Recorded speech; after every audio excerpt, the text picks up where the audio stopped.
Russian and Ukrainian officials have suggested talks might yield positive results within days, despite battles raging on. The city council of besieged Mariupol has said 2,187 residents have been killed since the start of Russia's invasion. Authorities in Lviv say the Russian military launched a deadly airstrike targeting a Ukrainian base in Yaborivka near the Polish border, killing at least 35 people. People in Kyiv are scrambling to escape, with the bulk of Russian ground forces about 25 kilometers 16 miles from the center of the Ukrainian capital. NATO Secretary General Jens Stoltenberg said Russia might use chemical weapons in Ukraine and that such a move would be a war crime. The number of refugees fleeing Ukraine is nearing 2.7 million, according to the United Nations.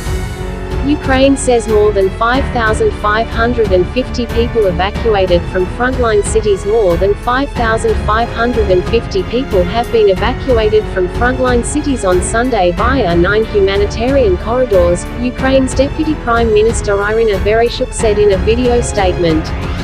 She added 3,950 were evacuated from towns and cities in the Kyiv region.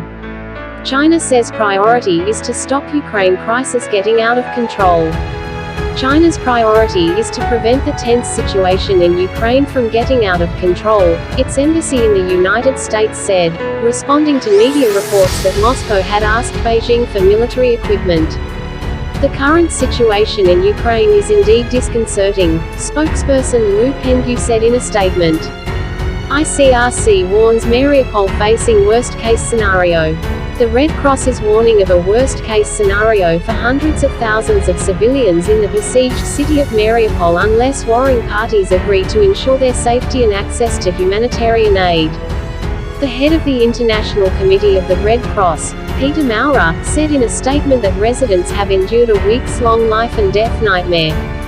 Dead bodies, of civilians and combatants, remain trapped under the rubble or lying in the open where they fell, Maurer said. Life-changing injuries and chronic, debilitating conditions cannot be treated. The human suffering is simply immense. The Geneva-based humanitarian agency called on the parties to agree on the terms of a ceasefire, routes for safe passage, and to ensure the deal is respected. It offered to act as a neutral intermediary in negotiations.